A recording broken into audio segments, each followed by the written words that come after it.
Chers frères et sœurs, le thème que nous allons partager aujourd'hui est intitulé La puissance des dieux révélés. La puissance des dieux révélés.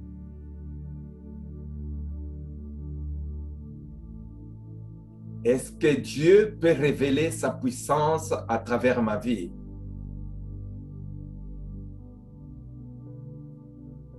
Dieu révèle ta puissance dans ma situation. Que Dieu révèle sa puissance dans ce que tu vis. Lorsque nous contemplons la nature créée par Dieu, nous découvrons la puissance de Dieu à travers la nature. Dieu révèle sa puissance à travers la nature même.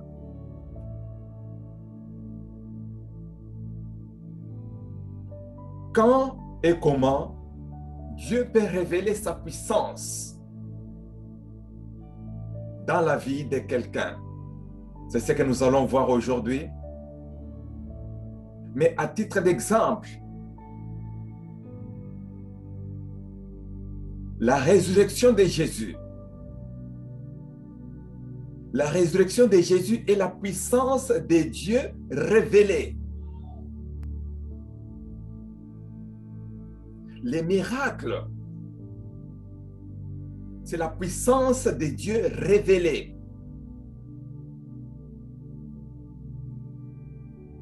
Lorsque je parle des miracles, je pense tout de suite aux miracles. Lorsque Élie a prié contre les 450 prophètes de Baal, Dieu a révélé sa puissance. Nous voulons que Dieu révèle sa puissance.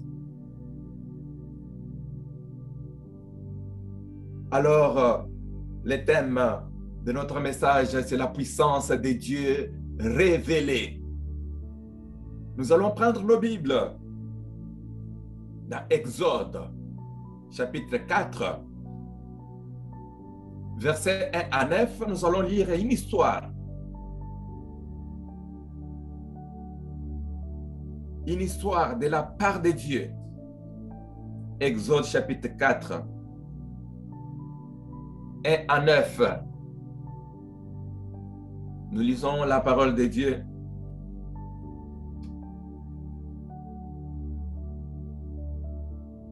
Mais avant de lire, laissez-moi d'abord vous raconter l'histoire. Il s'agit dans cette histoire la réponse ou la réplique de Moïse. Moïse est rencontré par Dieu. Moïse fait face au buisson ardent. Dieu rencontre Moïse à travers les buissons ardents et lui demande d'aller délivrer son peuple qui était esclave en Égypte.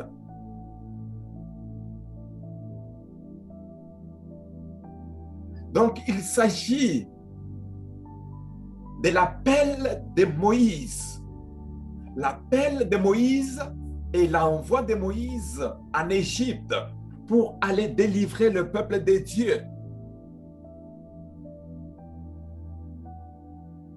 Alors, c'est à travers cette demande que Moïse réplique. Et c'est à cause de cette réplique que Dieu va révéler pour la première fois que Dieu révèle sa puissance à travers les deux premiers miracles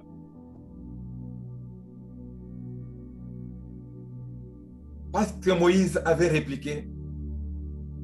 Parce que Moïse voulait être sûr. Nous allons donc lire dans Exode chapitre 4, verset 1 à 9, nous lisons: Moïse répondit et dit: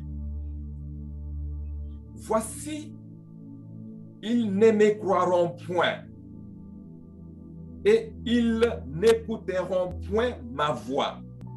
Là, Moïse est en train de dire à Dieu que, mais tu m'envoies, lorsque je vais dire au peuple que c'est toi qui m'as envoyé, ils ne me croiront pas, ils ne m'écouteront pas, parce que Moïse connaissait la réaction de ce peuple.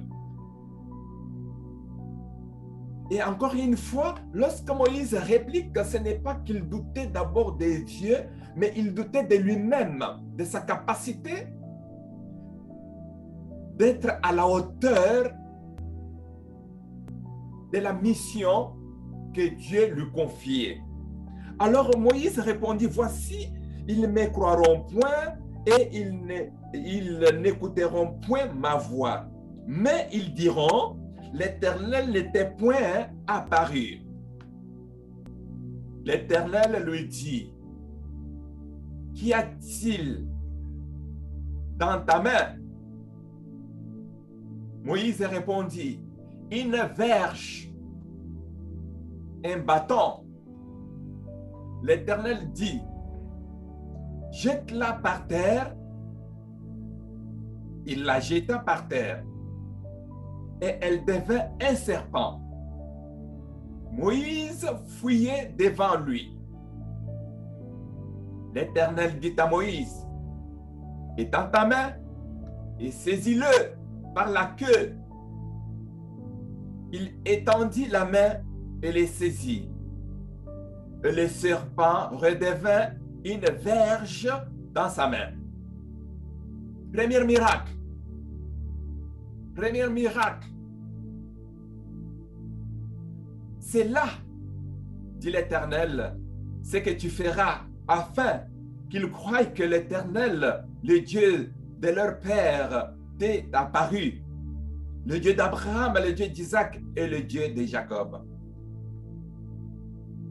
L'Éternel lui dit encore: 2.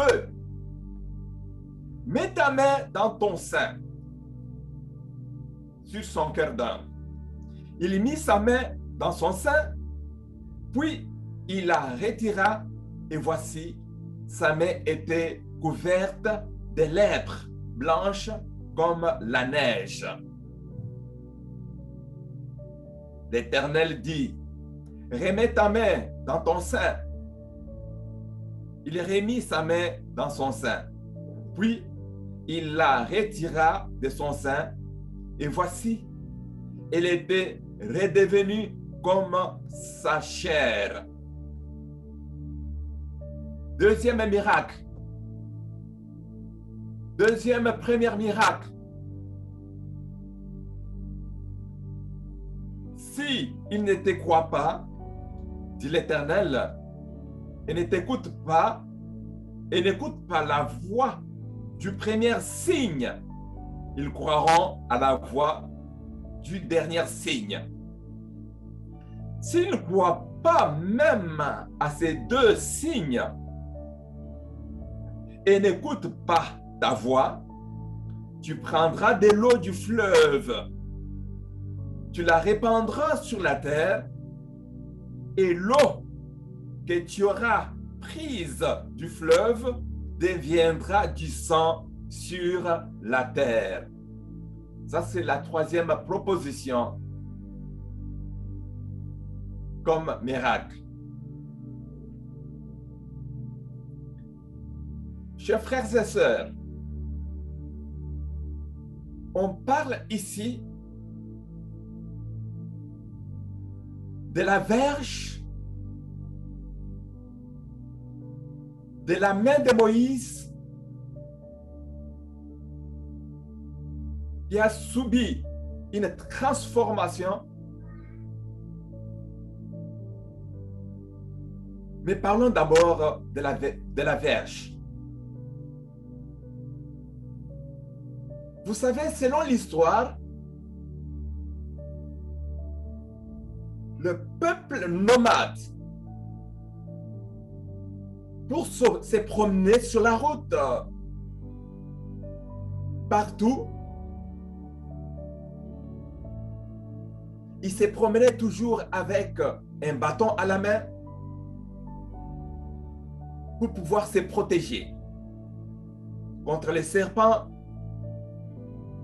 contre les animaux sauvages. Donc l'usage du bâton était très important pour le peuple nomade.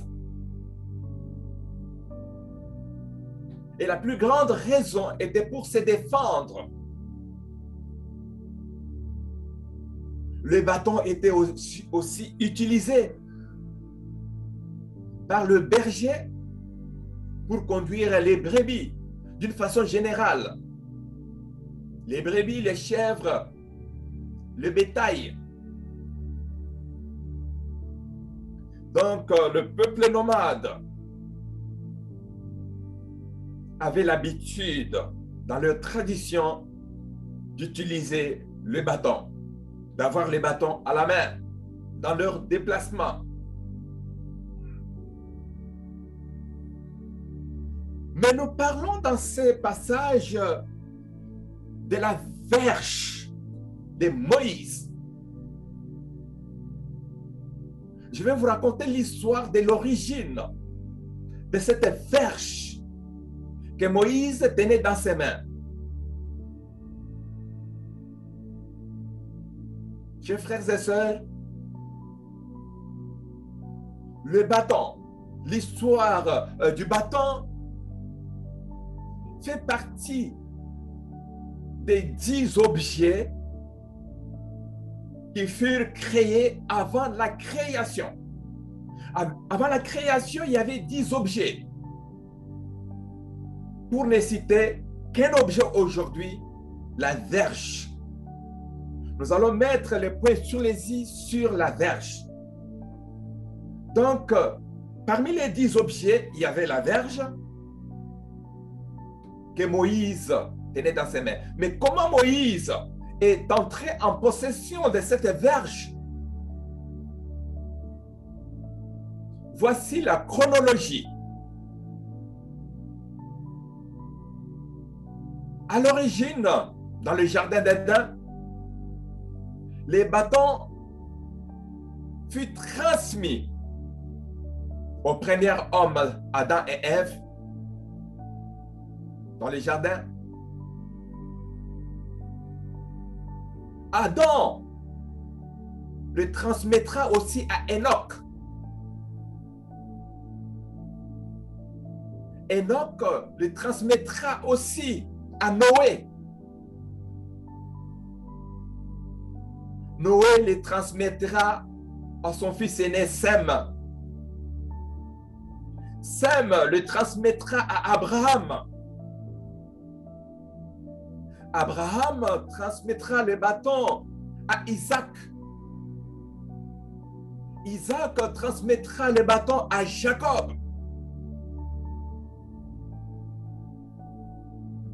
Et Jacob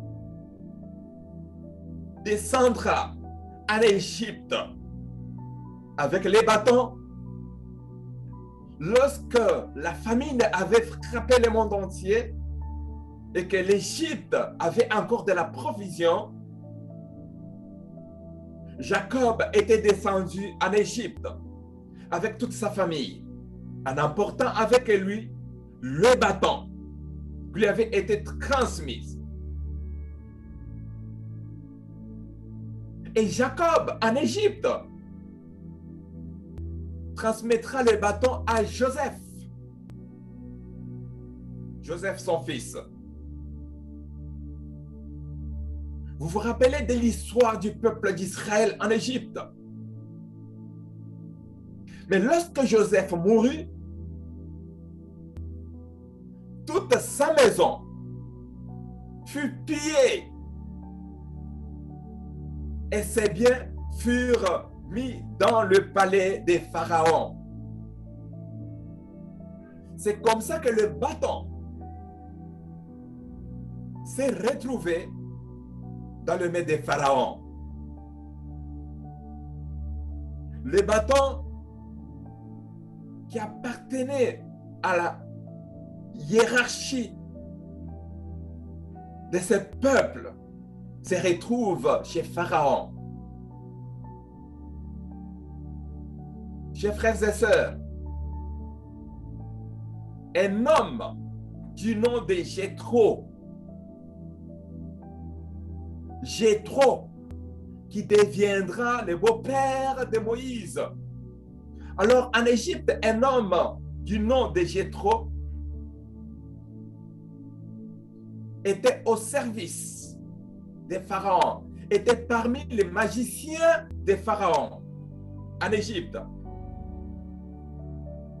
Lorsqu'il voit le bâton et les signes qui étaient sur ces bâtons, il fut intéressé.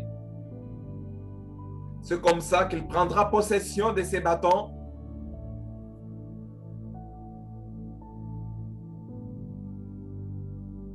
Il gardera les bâtons pendant plusieurs années. Il plantera ses bâtons dans son jardin, dans sa cour.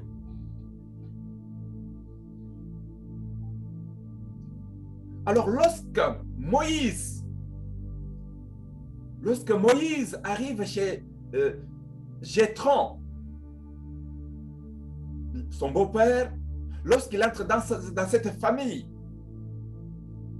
il devient serviteur, il devient berger des brebis de Jéthro. Moïse un jour découvrira le même bâton.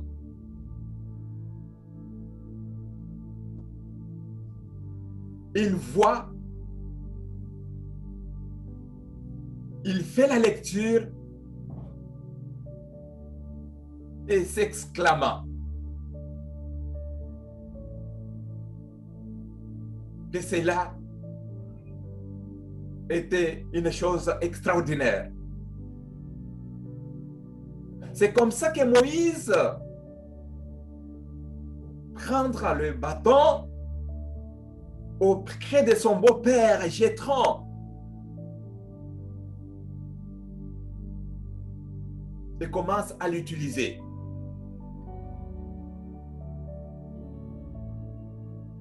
Moïse prend le bâton par sa petite foi qu'il avait. Après avoir découvert les Écritures qui étaient sur les bâtons.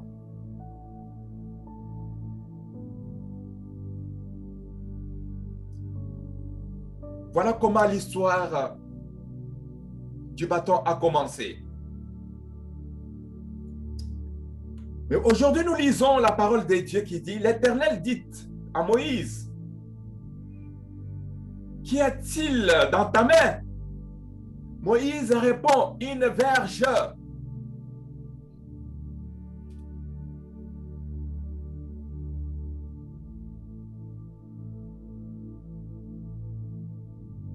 La verge était un instrument dans les mains de Moïse, de sa vocation, comme berger. Mais hélas, lorsque Moïse fait la rencontre de Dieu, l'histoire de la verge va changer. Qu'y a-t-il dans ta main? Une verge. Dieu demande à Moïse, jette-la par terre. Il la jeta par terre. Et la verge devint un serpent. Moïse, étonné, Dieu demandera à Moïse, étends ta main et saisis-le par la queue. Moïse étendit la main et la verge redevient le serpent.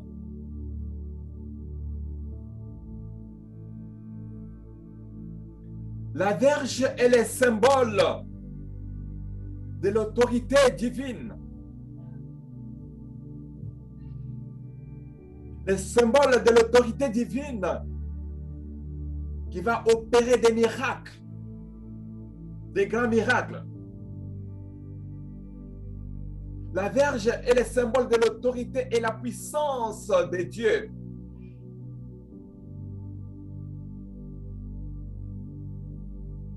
Oh bien-aimé dans le Seigneur, qu'y a-t-il dans ta main aujourd'hui?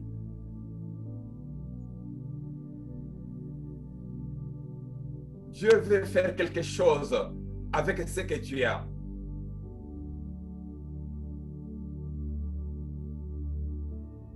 Je ne sais pas si vous êtes déjà arrivé de vous sentir, de ne pas vous sentir à la hauteur, d'être à la hauteur de la tâche qui vous est confiée.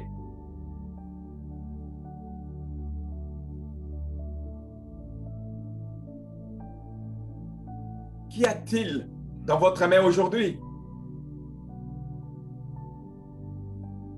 Lorsque Dieu a appelé Moïse, Moïse avait déjà la verge. Lorsque Dieu appelle quelqu'un, cette personne a déjà quelque chose. Et c'est de cette chose-là que Dieu veut exploiter. Lorsque Dieu appelle Paul, Paul avait déjà quelque chose. La connaissance, l'amour, mais il lui manquait quelque chose. Lorsque Dieu appelle Élie, Élie avait déjà quelque chose. Lorsque Dieu appelle Moïse, Moïse avait déjà la verge. Mais cette verge n'était qu'un instrument de travail, qu'un simple instrument. Mais lorsque la verge a commencé à être au service de Dieu, sur l'autel de sacrifice, la verge a commencé à opérer des miracles, des choses extraordinaires, des choses merveilleuses, des prodiges. Lorsque je vous parle de la verge, je vous parle de la foi. Si Moïse opérait des miracles avec la verge à la main, parce qu'il portait dans ses mains la puissance, l'autorité de Dieu, Jésus, lorsqu'il opérait, il n'avait pas la verge dans ses mains. Chers amis, beaucoup de croyants ont déjà la verge dans leurs mains. La verge que j'appelle la foi à minuscule. Écrivons la foi, mais à minuscule. Beaucoup de chrétiens ont déjà la verge.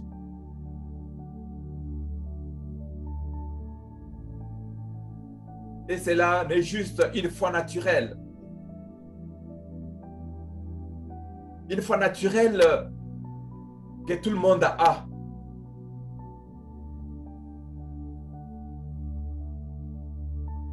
Même les incroyants ont la foi. Alors je disais que beaucoup de croyants ont déjà la verge. Mais c'est juste une foi qui est naturelle. Une foi qui n'est pas capable de faire des miracles. Une foi qui est incapable de faire même les choses qui sont naturelles.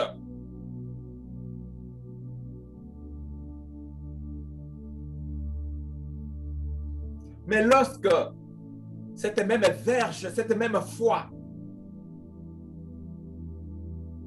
quand cette foi en minuscule devient une foi en majuscule,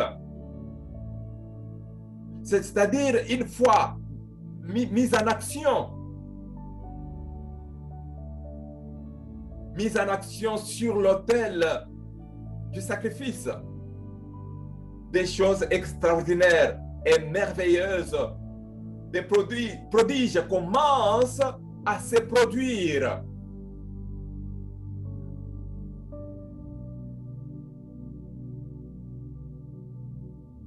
Élie contre les 450 prophètes de Baal sur l'autel des sacrifices.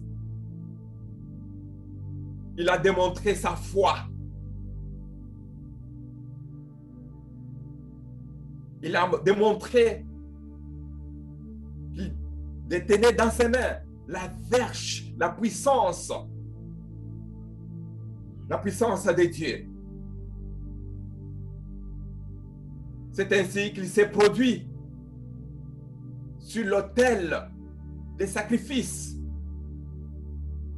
un grand miracle.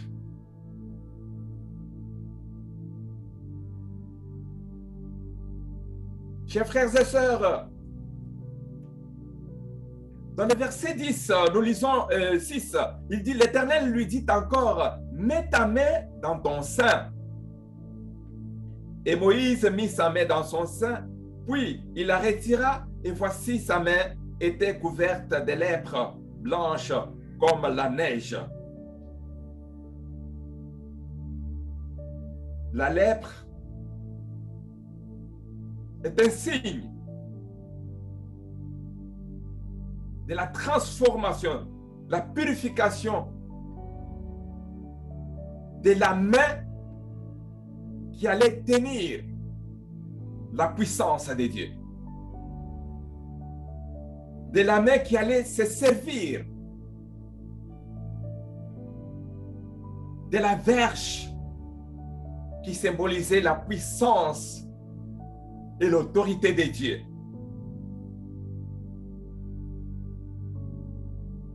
Alors la main devrait être sanctifiée et aussi contrôlée par un cœur nouveau. C'est ainsi que Dieu dira à Moïse, mets ta main dans ton sein.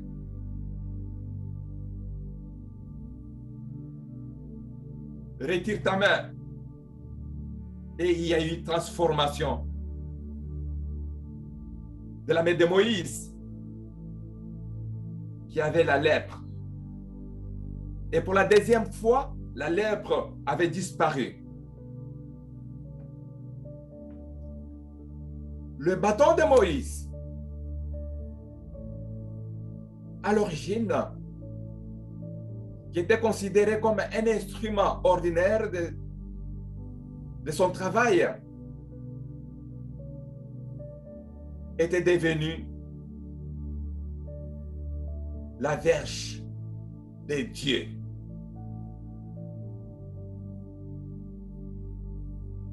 La foi que tu as, laisse que ta foi devienne la foi de Dieu. C'est à ce moment-là que des grandes choses vont commencer à se produire. Et la question m'est posée aujourd'hui, qu'y a-t-il dans ta main? Pour Moïse, il avait quelque chose. Mais toi, qu'est-ce que tu as? Que le Seigneur peut se servir. Qu'est-ce que tu as comme don? Qu'est-ce que tu as comme charisme? C'est quoi donc ta spécialité? Le Seigneur veut se servir de ce qu'on a pour opérer de grandes choses.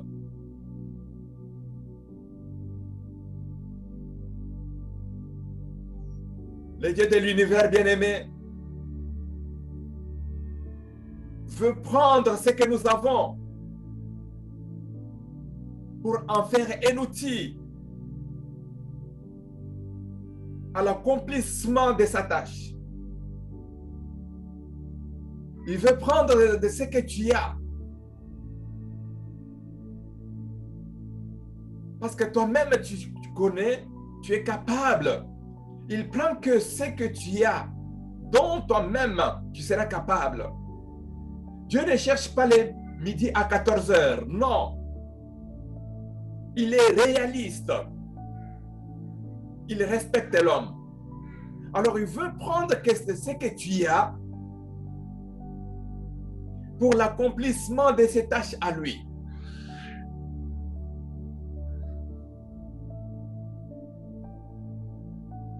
Chers frères et sœurs,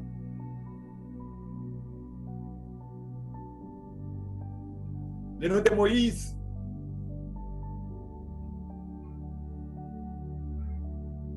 est évoqué dans la Bible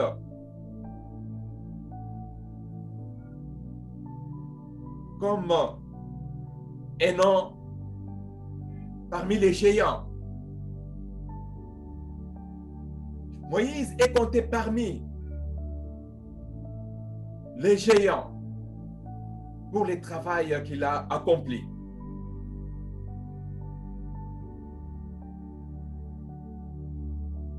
Comme vous et moi, nous tous, nous sommes appelés aussi à accomplir quelque chose comme Moïse l'a fait. Moïse tenant la main, la verge, il se met en marche. Et lors de la sortie de la sortie d'Égypte, l'histoire nous dit que il étendra sa main sur la mer Rouge avec la même verge sur la demande de Dieu. Et les eaux de la mer formeront deux murailles. Et le peuple d'Israël est passé à pied sec.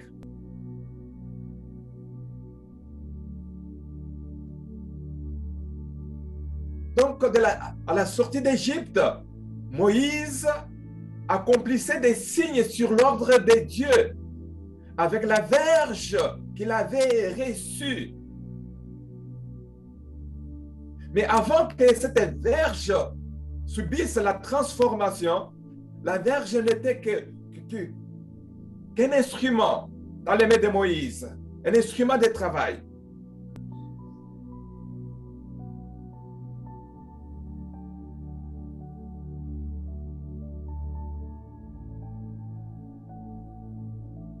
Lorsque le peuple a manqué de l'eau, avec la verge, Moïse a frappé les rochers qui a fait jaillir de l'eau.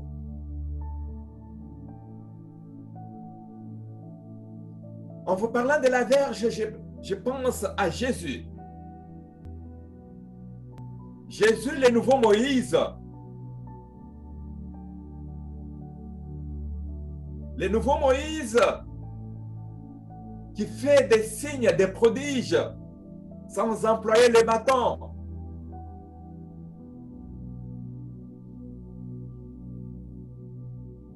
Pourquoi?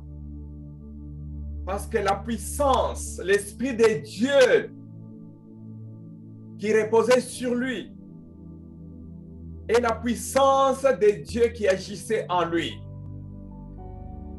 Vous comprenez maintenant la petite différence. Jésus n'avait pas de bâton pour agir, pour accomplir des miracles. Mais pour Jésus, nous savons que l'Esprit de Dieu était sur lui. Et la puissance de Dieu agissait. Alors Jésus, sans les bâtons à main, il élève sa main et produit des miracles.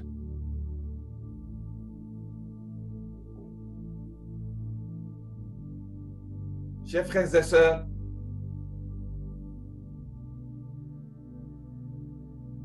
ce n'est pas Moïse qui accomplissait tous ces miracles. C'est la puissance que Moïse portait dans ses mains, la puissance de Dieu. La puissance de Dieu que tu peux porter aussi dans tes mains pour accomplir des miracles.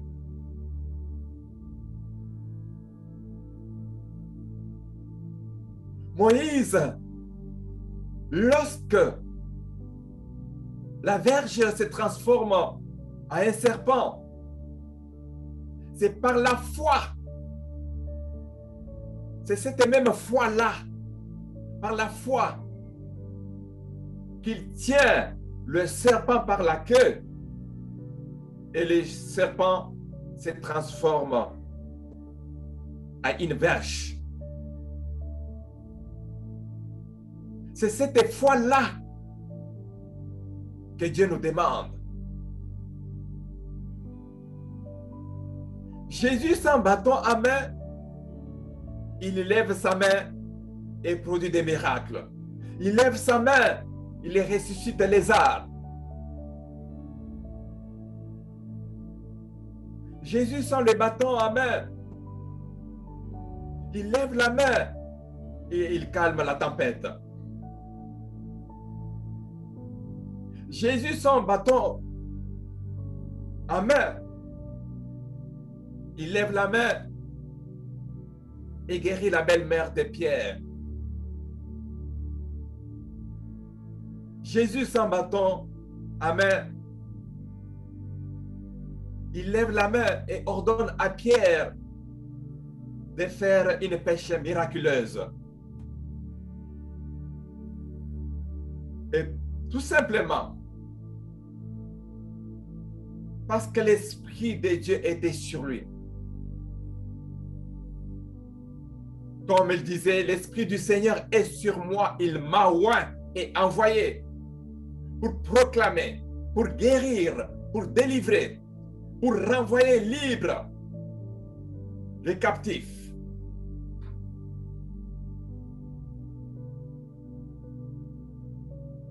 Alors, grâce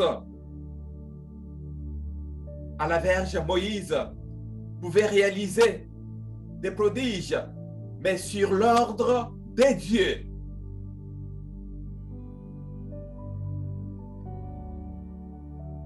Mais hélas, c'est Dieu qui agissait par son serviteur Moïse.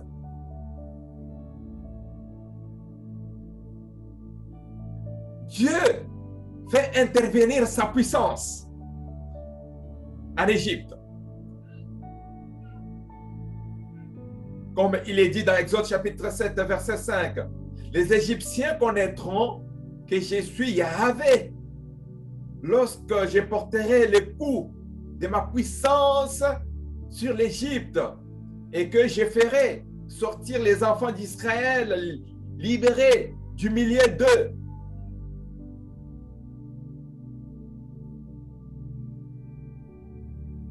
C'est Dieu qui frappait l'Égypte avec les bâtons qui étaient dans la main de Moïse.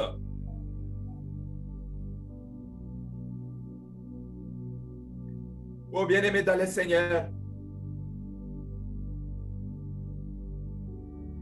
même les magiciens des pharaons diront à Pharaon, non que c'est là les doigts de la puissance de Yahvé qui est en train d'agir.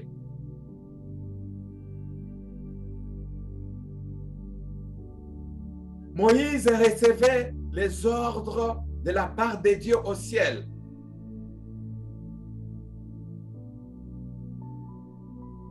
Et à chaque fois, il levait sa main avec les bâtons avant qu'il se produise quelque chose.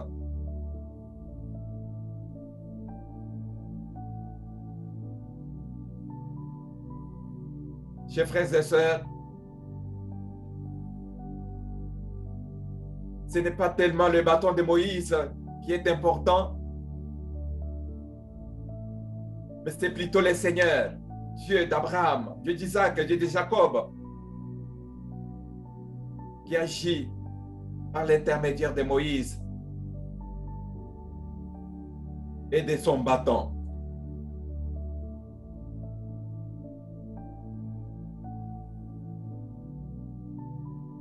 Demandons à Dieu de nous donner un esprit de discernement, de discerner ce que nous sommes. Que chacun de nous se découvre. Parce qu'à chacun est donné un charisme spécial que l'autre manque. C'est à travers ce charisme qu'on a la capacité d'agir. C'est pourquoi, bien-aimés, à la Pentecôte, tous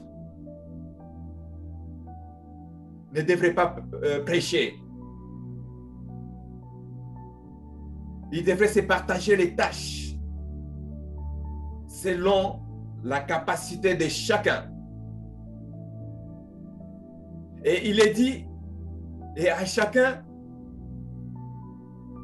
l'Esprit donné un don particulier. À l'un, le don de discernement. À un autre, les dons de guérison.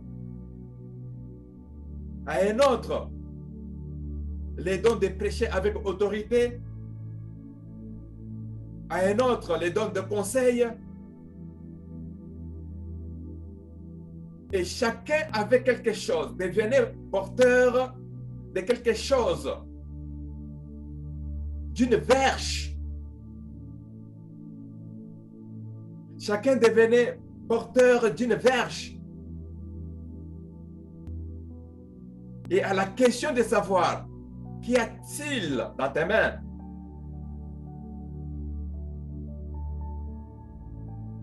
Si l'un répondait, les dons de guérison, l'autre, les dons de parler en d'autres langues, parce que ce n'est pas tout le monde qui peut parler en d'autres langues. À un autre, les dons d'interpréter des langues. Et c'est à partir de ce qu'on a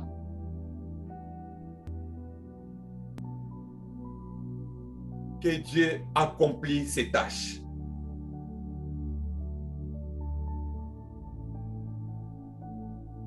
N'est-ce pas, dans notre église, l'église de Pentecôte Christ-Roi, nous avons une jeune fille qui chante bien, qui chante très bien avec sa voix. Et à travers ce que Dieu lui a confié, lui a donné comme don, Dieu veut accomplir ses tâches au milieu de son peuple. Dieu veut accomplir ses tâches, ô bien-aimés dans le Seigneur. Comme je l'ai toujours dit,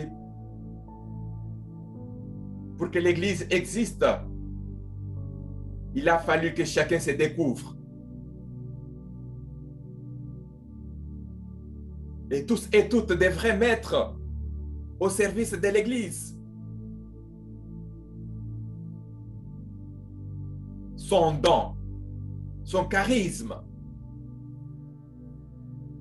Donc, pour faire exister l'Église, il a fallu que chacun découvre ce qu'il est.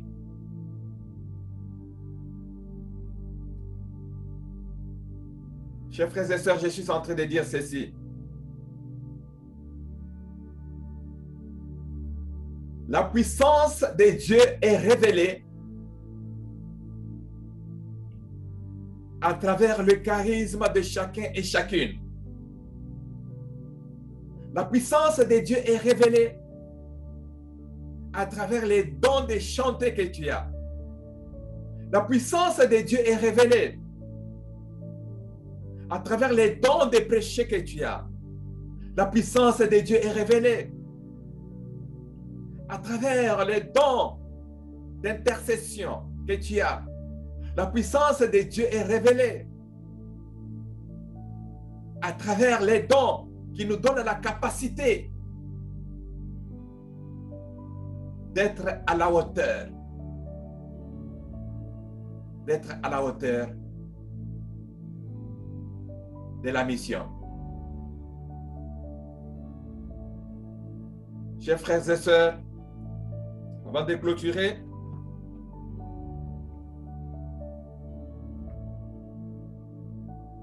devenons obéissants.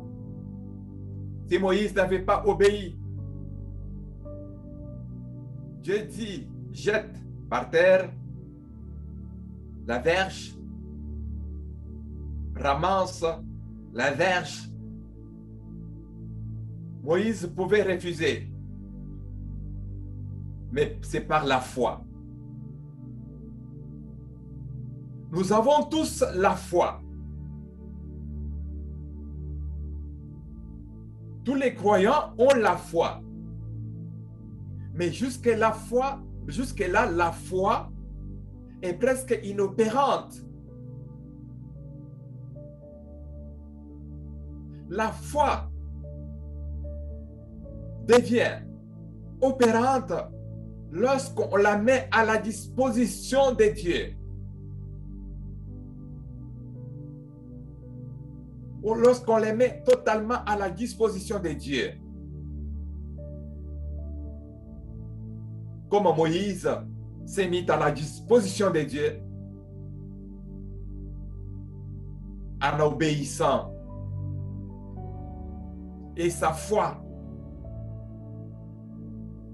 en Dieu avait grandi lorsqu'il a accepté de ramasser le serpent en le tenant par la queue.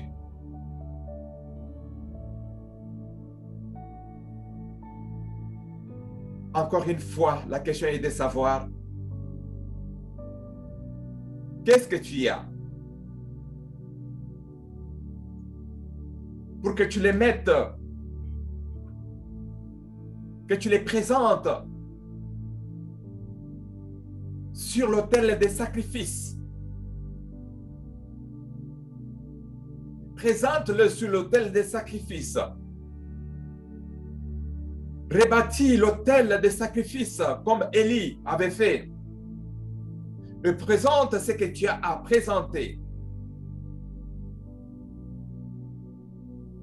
Présente à Dieu une chose dont tu ressens au-dedans de toi. Tu verras toi-même ce que Dieu fera en retour.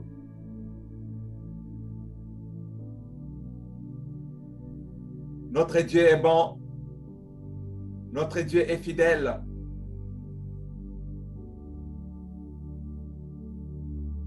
Pour que les gens croient, il faut des miracles. Pour que Moïse croie, accepte la mission, il a fallu ces deux premiers miracles, ces deux premiers signes.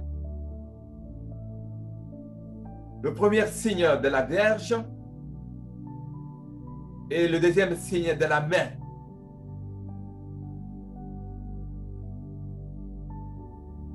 Ma prière aujourd'hui est que Dieu fasse de nous des hommes et femmes qui ont la foi. La foi qui est à la disposition de Dieu. On met à la disposition de Dieu pour qu'il se produise des signes, des prodiges, des miracles. Comme la foi qu'avait Jésus. Jésus levait seulement sa main. Et les miracles se produisaient.